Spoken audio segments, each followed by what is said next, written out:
प्रधानमंत्री नरेंद्र मोदी ने यूएनजीए में शहीद शांति रक्षकों के लिए नई स्मारक दीवार बनाने के प्रस्ताव को मंजूरी मिलने पर जताई खुशी। संयुक्त राष्ट्र महासभा ने स्वीकार किया है भारत का प्रस्ताव। भारत की G20 की अध्यक्षता के अंतर्गत 2 दिवसीय महिला W20 बैठक चेन्नई में हो रही है आयोजित। W20 में 150 से अधिक महिला प्रतिनिधि मंडलों के 5 कार्य समूह एक साथ जुड़े।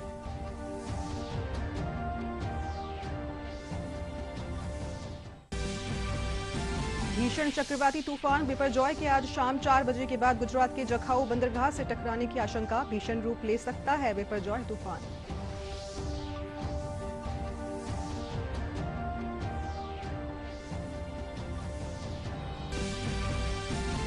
गुजरात के बाद बिपरजॉय तूफान के दक्षिणी पश्चिमी राजस्थान में पहुंचने की संभावना। मुख्यमंत्री अशोक गहलोत ने ली संभावित नुकसान से बचाव की तैयारियों को लेकर समीक्षा बैठक।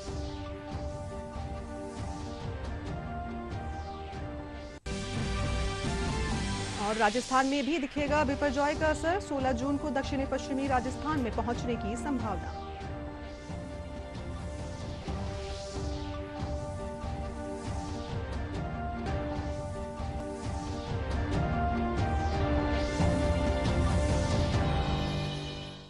नमस्कार, आप देख रहे हैं डीडी राजस्थान। मैं हूं अर्पिता माथुर आपके साथ। और अब खबरें विस्तार से। प्रधानमंत्री नरेंद्र मोदी ने यूएनजीए में शहीद शांति रक्षकों के लिए नई स्मारक दीवार बनाने के प्रस्ताव को मंजूरी मिलने पर खुशी जताई है। प्रधानमंत्री ने कहा कि शहीद शांति रक्षकों के लिए नई स्मारक दीवार स्थापित करने के भारत के प्रस्ताव को संयुक्त राष्ट्र महासभा में स्वीकार कर लिया गया है। प्रधानमंत्री ने इस प्रस्ताव का समर्थन करने वाले सभी देशों का आभार जताया है। शहीद शांति सैनिकों के सम्मान में एक स्मारक दीवार स्थापित करने के भारत के प्रस्ताव को मंजूरी दे दी है। इस प्रस्ताव को रिकॉर्ड 190 सदस्यों का समर्थन प्राप्त हुआ है। प्रधानमंत्री नरेंद्र मोदी ने प्रस्ताव का समर्थन करने वाले 190 सदस्यों के प्रति आभार जताया।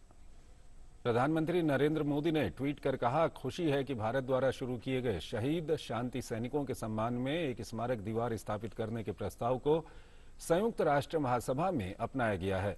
इस प्रस्ताव को रिकॉर्ड 190 सदस्यों का समर्थन प्राप्त हुआ है। सभी के समर्थन का आभारी हूं। भारत की G20 की अध्यक्षता के अंतर्गत 2 दिवसीय महिला W20 बैठक चेन्नई में चल रही है। प्रधानमंत्री नरेंद्र मोदी वर्चुअल के माध्यम से बैठक को संबोधित करेंगे। केंद्रीय महिला और बाल विकास मंत्री स्मृति ईरानी भी बैठक में अपना संबोधन देगी। W20 में अब तक विभिन्न क्षेत्रों की 1 लाख से अधिक महिलाओं को जोड़ा जा चुका है। W20 में 150 से अधिक महिला प्रतिनिधि मंडलों के 5 कार्य समूह एक साथ जुड़े हैं। महाबलीपुरम में भारत की G20 की अध्यक्षता के अंतर्गत महिला W20 बैठक चल रही है। केंद्रीय महिला और बाल विकास मंत्री स्मृति ईरानी भी बैठक को संबोधित करेंगी। W20 में अब तक विभिन्न क्षेत्रों की 1 लाख से अधिक महिलाओं को जोड़ा जा चुका है। इस सम्मेलन में महिलाओं के स्वास्थ्य, लैंगिक समानता, सामाजिक और आर्थिक विकास पर एजेंडे के साथ सतत विकास लक्ष्यों को प्राप्त करने पर चर्चा हो रही है।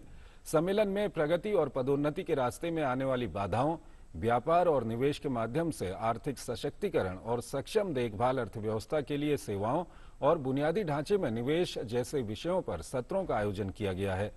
तमिलनाडु के मुख्यमंत्री M.K. स्टालिन समापन सत्र में मुख्य भाषण देंगे।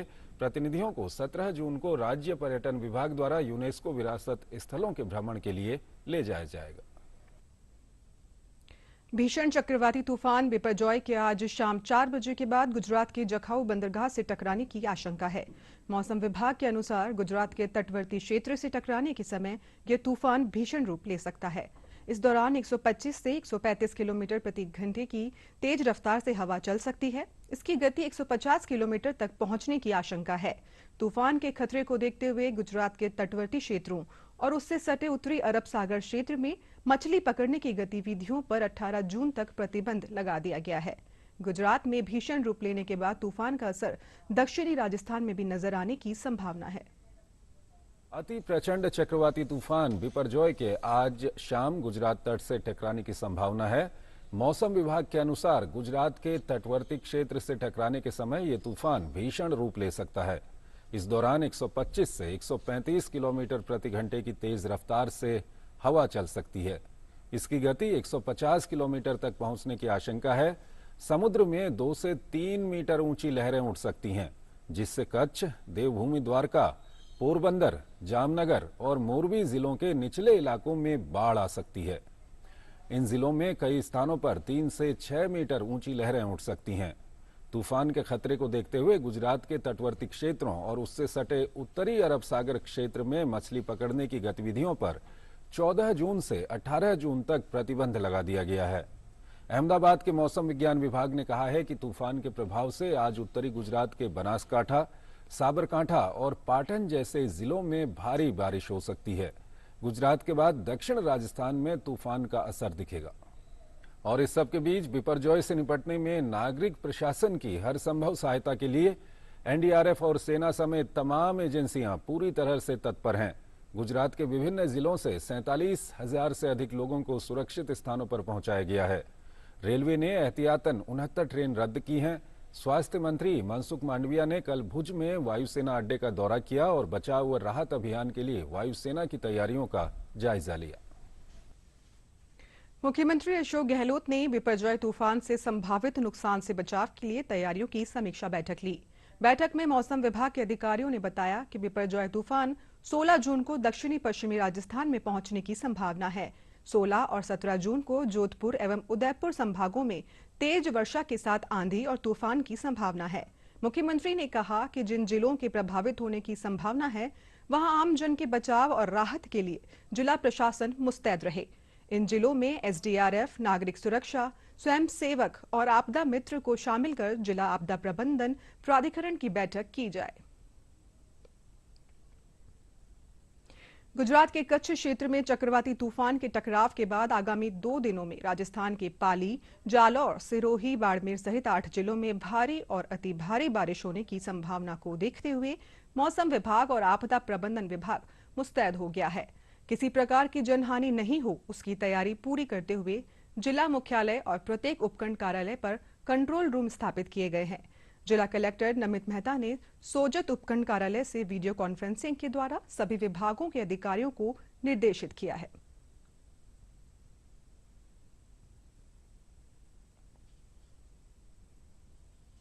प्रशासन को भी ये कहा है कि निचले इलाकों को चिन्हित करके उनको 16 तारीख से पहले ही उनका इवैक्यूएशन या उनको सेफ स्थान पर ले जाने की कार्रवाई की जाए। जो आवश्यक संसाधन है जैसे जेसीबी, ट्रैक्टर, रस्से, जेनसेट, उसको चिन्हित करने के लिए निर्देश दे दिए गए हैं। सारी जो होमगार्ड, सिविल डिफेंस, जैसे मैंने कहा, पुलिस, एसडीआरएफ, उनको स्टैंड बाई पे और वो पूरी मुस्तैदी के साथ स्टेशनड है। आप लोगों के माध्यम से मैं सभी हमारे जो जिलेवासी उनसे अपील करना चाहूँगा कि ये 3 दिन बिल्कुल सावधानी बरतें, अनावश्यक रूप से बाहर ना निकले, जहाँ जल भराव या नदियों के पास, तालाबों के पास नहीं जाए, इलेक्ट्रिक पोल्स, पेड़ों के नीचे नहीं खड़े हो, इनसे दूरी बनाए रखें। तो जो बेसिक सावधानी हम बरतते हैं उसकी एडवाइजरी हर बार जारी होती है, उसका पालन करें, क्योंकि इस बार ये बहुत इसको अति गंभीर तरीके से लिया गया है और इसकी फोरकास्ट जो आई है वो काफ़ी गंभीर आई है। साथ ही अब जो फोरकास्ट आती है उसकी जो पहले फोरकास्ट में और अब की फोरकास्ट में फ़र्क होने लगा है। अब जो बुलेटिन जारी होते हैं वो बहुत इफेक्टिव और एक्यूरेट होते हैं। तो अगर 16, 17, 18 को बहुत हेवी रेनफॉल और तूफान की जो बात की गई है तो उसकी बहुत प्रबल संभावना है कि वो इसी प्रकार से आएगा। भाजपा प्रदेश अध्यक्ष सीपी जोशी झुंझुनू दौरे पर रहे। झुंझुनू पहुंचने पर जोशी का भाजपा नेताओं द्वारा स्वागत किया गया। पार्टी के संयुक्त मोर्चा के सम्मेलन में शिरकत करते हुए सीपी जोशी ने भाजपा की आगामी चुनावी रणनीति और पार्टी के संगठनात्मक विषय पर चर्चा की। साथ ही जिले के कार्यकर्ता और नेताओं को प्रधानमंत्री मोदी की जन कल्याणकारी योजनाओं को आमजन तक पहुंचाने का संकल्प दिलाया। पार्टी ने कहा कि हम संपूर्ण कर्जा माफ करें,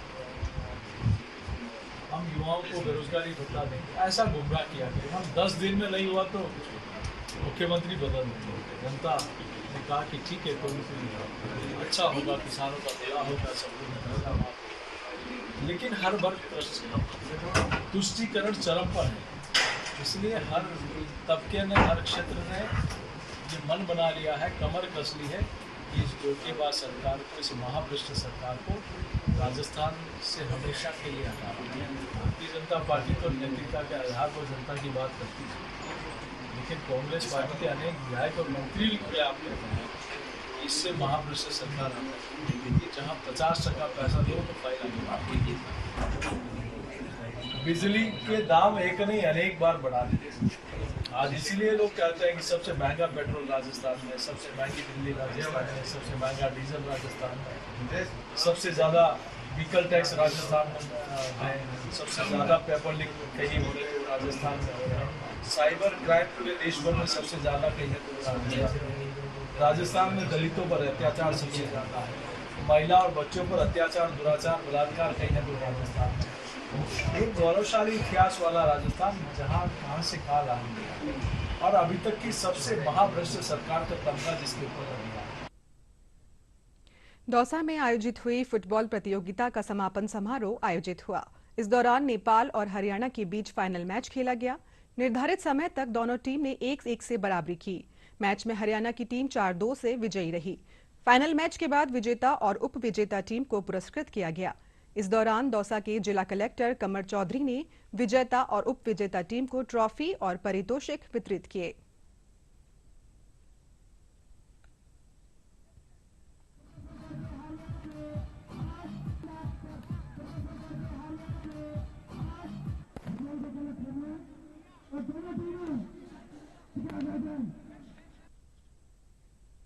तरसठवें केंद्रीय आवासीय प्रशिक्षण शिविर का आज जयपुर के सवाई मानसिंह स्टेडियम में समापन हुआ।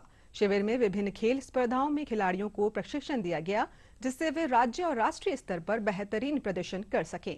इस मौके पर राजस्थान राज्य क्रीड़ा परिषद की अध्यक्ष पद्मश्री डॉक्टर कृष्णा पूनिया ने खिलाड़ियों की हौसला अफजाई की। गौरतलब है कि 26 मई से 15 जून तक इस शिविर का जयपुर में आयोजन किया गया था। इस अवसर पर शिविर निदेशक वीरेंद्र पूनिया सहित कई गणमान्य लोग और खिलाड़ी उपस्थित रहे।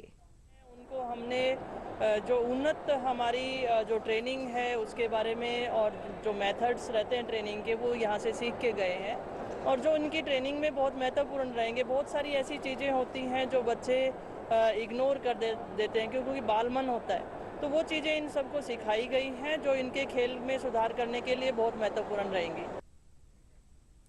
केंद्र सरकार के 9 वर्ष पूरे होने पर दौसा में भारतीय जनता पार्टी की ओर से प्रेस वार्ता का आयोजन किया गया।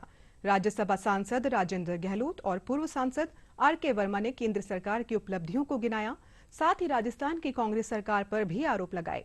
सांसद गहलोत ने कहा कि कांग्रेस के शासनकाल में युवा परेशान रहे क्योंकि पेपर लीक हो रहे हैं और वहीं किसान भी परेशान हैं क्योंकि उनका संपूर्ण कर्ज माफ नहीं हुआ है। पूर्व सांसद आर.के. वर्मा ने कहा कि प्रदेश में दलित और महिलाओं पर अत्याचार भी बढ़े हैं। केंद्र सरकार की जो उपलब्धियां हैं और देश के मजबूती से और देश आगे बढ़ रहा है और देश के अंदर सभी वर्गों के लिए जो कल्याणकारी योजनाएं बनी है वो जन संपर्क से जन समर्थन तक लोगों तक हम पहुंचाने का काम कर रहे हैं। मैंने जैसे आपसे अभी कहा था कि ओबीसी के साथ कांग्रेस सदैव भेदभाव करती रही है। तो सरकार किसान का विश्वास खो चुकी है। इसने ये कहा था हम सारे कर्ज माफ़ कर देंगे। जो नौजवानों को कह चुकी है कि हम बेकारी भत्ता देंगे, ना रोजगार दिया ना बेकारी भत्ता दिया और परीक्षा के लिए गए तो पेपर लीक हो गए, परीक्षा स्थगित हो गई। इस सारे घोटालेबाज सरकार के विरुद्ध भारतीय जनता पार्टी सड़क से लेकर सदन तक हमेशा कार्रवाई करती रही है। भारतीय जनता पार्टी के प्रदेश मुख्य प्रवक्ता रामलाल शर्मा ने राजस्थान सरकार से राशन डीलरों की समस्याओं के निस्तारण की मांग की है। रामलाल शर्मा ने कहा कि राजस्थान में 27,000 राशन डीलर हैं और इनको 2017 में भाजपा सरकार ने 38 रुपए प्रति क्विंटल के हिसाब से आर्थिक मदद देने का फैसला किया था। अब भारत सरकार द्वारा इन डीलरों को 24 रुपए प्रति क्विंटल के हिसाब से पैसा बढ़ाया गया है। ऐसे में अब राज्य के हिस्से में 12 रुपए आते हैं क्योंकि आधा पैसा भारत सरकार को देय होता है, लेकिन राज्य सरकार उस 12 रुपए के अंदर भी कटौती करने का काम कर रही है। राजस्थान के अंदर 27,000 राशन डीलर है और इन 27,000 राशन डीलरों को 2017 के अंदर बीजेपी सरकार ने 38 रुपए प्रति क्विंटल के हिसाब से इनको आर्थिक मदद करने का फैसला किया था। अब भारत सरकार ने इन डीलरों को 24 रुपए प्रति क्विंटल के हिसाब से पैसा बढ़ाया गया है। अब राज्य सरकार के हिस्से में 12 रुपए आते हैं, आधा पैसा राज्य सरकार को दे होता है, लेकिन राज्य सरकार उस 12 रुपए के अंदर भी इसी 38 रुपए जो पहले बढ़ाए गए थे 2017 के अंदर उसी में समायोजित करने का काम किया और लगभग 150 करोड़ रुपए संपूर्ण राजस्थान के इनके मेंटेनेंस के नाम पे पोस्ट मशीनें चेंज करने के नाम पे, रिप्लेसमेंट के नाम पे अब तक 150 करोड़ रुपए की कटौती ये कर चुके हैं और अब 4 रुपए प्रति क्विंटल के हिसाब से राजस्थान के डीलरों का पैसा भी राज्य सरकार 50 करोड़ रुपए अलग से वसूल करने में लगी हुई है।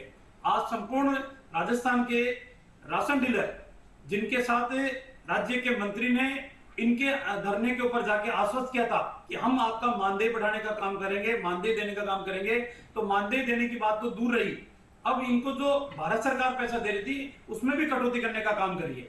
इसलिए 27,000 राशन डीलरों के परिवारों के ऊपर आर्थिक संकट का बोझ भी बढ़ रहा है और आज इन 27,000 राशन डीलर सरकार के प्रति गुस्से में भी है।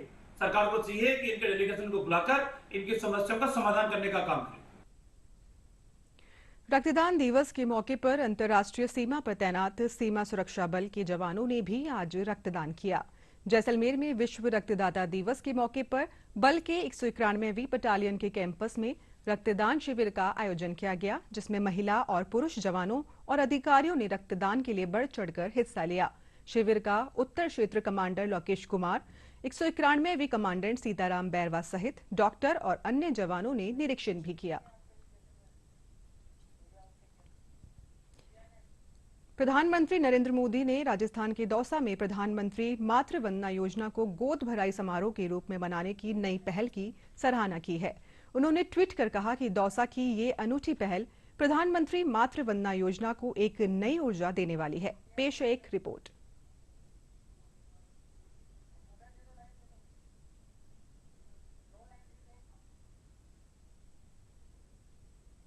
प्रधानमंत्री मातृ वंदना योजना को प्रभावी बनाने के लिए दौसा में अनूठी पहल की गई है।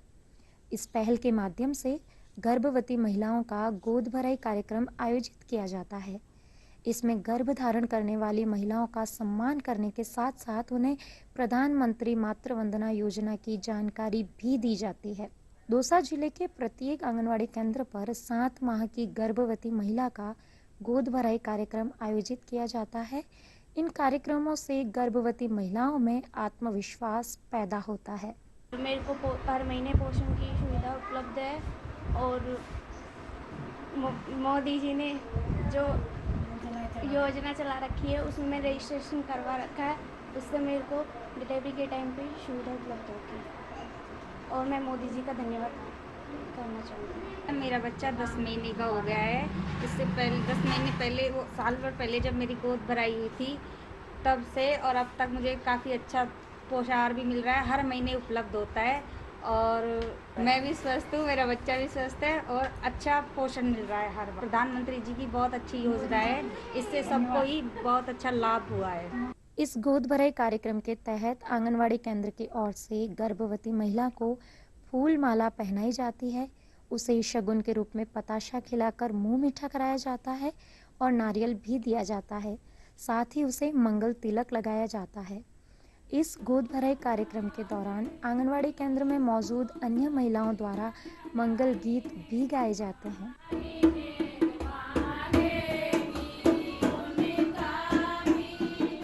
जो भी गर्भवती महिलाएं उनकी गोद भराई होती है, उनको गोद भराई के अनुसार, गोद भराई के हिसाब से उनको आयरन टैबलेट वगैरह जो भी है, पोषण किट वगैरह, उनसे उनको काफ़ी सुविधा होती है और एक तरीके से उत्साह बढ़ता है। वार्ड की महिलाएं आती हैं, वो जागरूक होती है एएनसी के प्रति और प्रेग्नेंट टाइम पर जो उनको मातृवंदन हम ये दिलाते हैं 5,000 रुपये जो भी है, तो उनसे क्या है कि उनको प्रेग्नेंट से पहले खाने पीने जो भी है आयरन वगैरह बाजार से और भी लाने की अच्छी सुविधा है। हम मोदी जी को धन्यवाद देते हैं, उनके इस ट्वीट से हमको बहुत अच्छा लाभ मिला है और उन्होंने हमारे कार्य को सराहना किया, तो उनके लिए भी हमको धन्यवाद बहुत बहुत। जैसे ही हमें पता चलता है हमारे वार्ड में सर्वे के अनुसार कि कोई गर्भवती महिला है, तो उनका हमें पता चलते ही हम हमारे केंद्र पर रजिस्ट्रेशन करते हैं और रजिस्ट्रेशन करने के साथ साथ उनका हम PMVY में रजिस्ट्रेशन करवाते हैं। गोद भराई का ये प्रोग्राम है, हम महिलाओं को गोद भराई का उनका उत्साह बढ़ाने के साथ साथ हम उन्हें जानकारी भी देते हैं महिलाओं को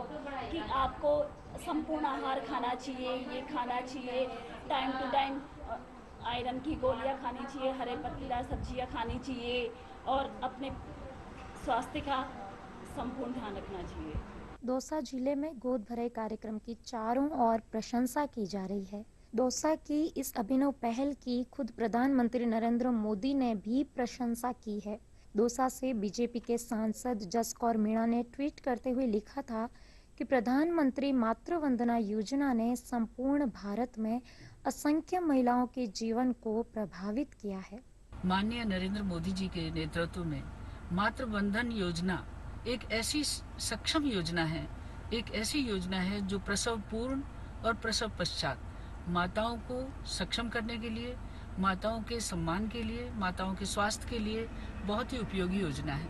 इसी योजना के तहत भारतीय जनता पार्टी महिला मोर्चा दौसा के सहयोग से हमने गर्भवती माताएं जो 7 माह और 8 माह पूर्ण कर चुकी थी गर्भ धारण के, उनका सम्मान और उनकी वंदना और उनको हमने सम्मान देने के लिए गोद भराई रस्म का एक अभियान चलाया।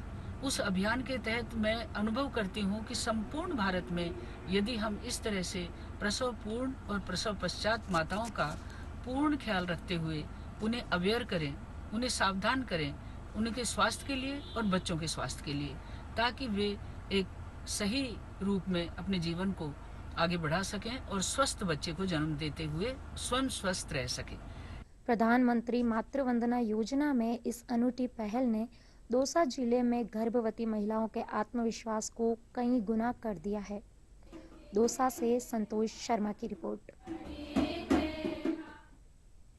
राजस्थान ललित कला अकादमी में 3 दिवसीय युवा चित्रकारों के कला शिविर का समापन हुआ। अकादमी के अध्यक्ष लक्ष्मण व्यास ने बताया कि राजस्थान के युवा चित्रकारों को कला चित्रण में प्रशिक्षित करने के उद्देश्य से 3 दिवसीय कला चित्र शिविर का आयोजन किया गया। इस शिविर में 50 से अधिक युवा चित्रकारों ने भाग लिया।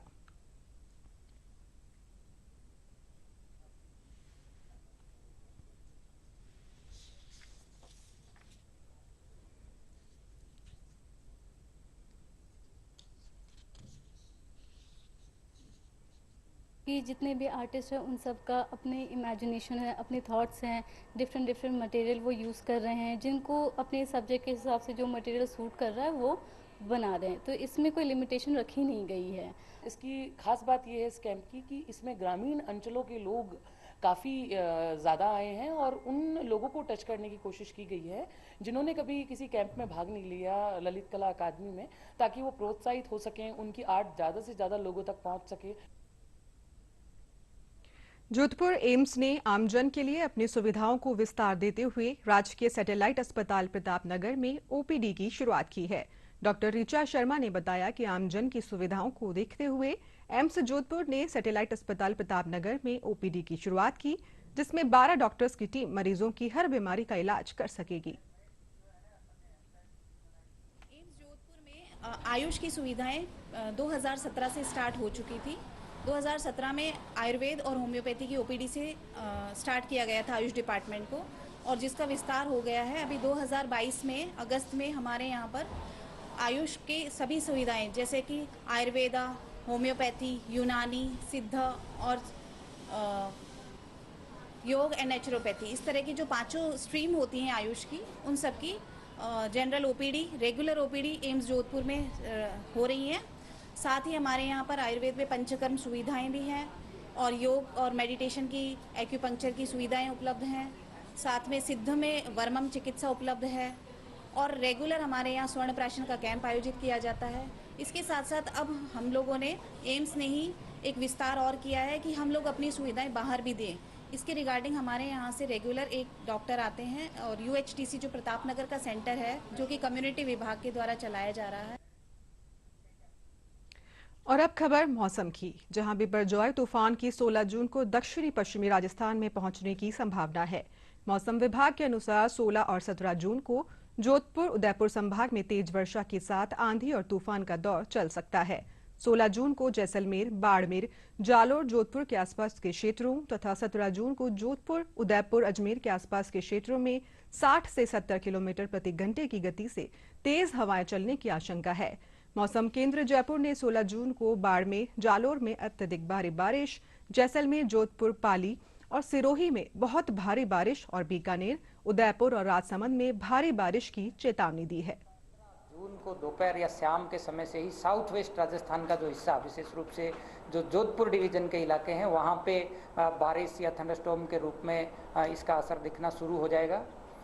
मेन जो असर है वो 16 जून को आप देखेंगे कि जो बाड़मेर, जैसलमेर और आसपास के जो इलाके, गुजरात से लगने वाले जो इलाके हैं, विशेष रूप से साउथ वेस्ट राजस्थान के, यहाँ पे कहीं कहीं भारी बारिश का दौर भी 16 जून को इस सिस्टम का वजह से शुरू होना जो है वो शुरू हो जाएगा।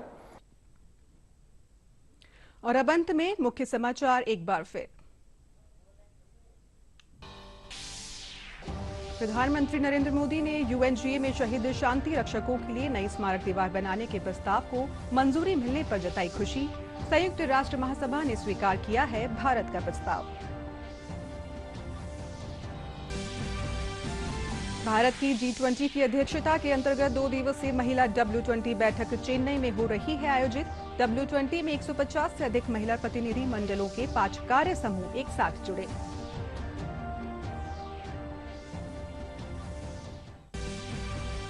भीषण चक्रवाती तूफान बिपरजॉय के आज शाम 4 बजे के बाद गुजरात के जखाऊ बंदरगाह से टकराने की आशंका। भीषण रूप ले सकता है बिपरजॉय तूफान।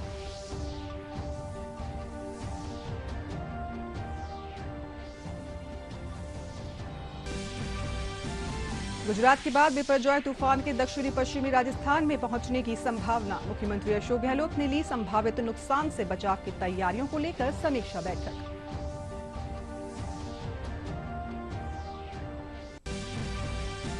और राजस्थान में भी दिखेगा बिपरजॉय का असर। 16 जून को दक्षिणी पश्चिमी राजस्थान में पहुंचने की संभावना।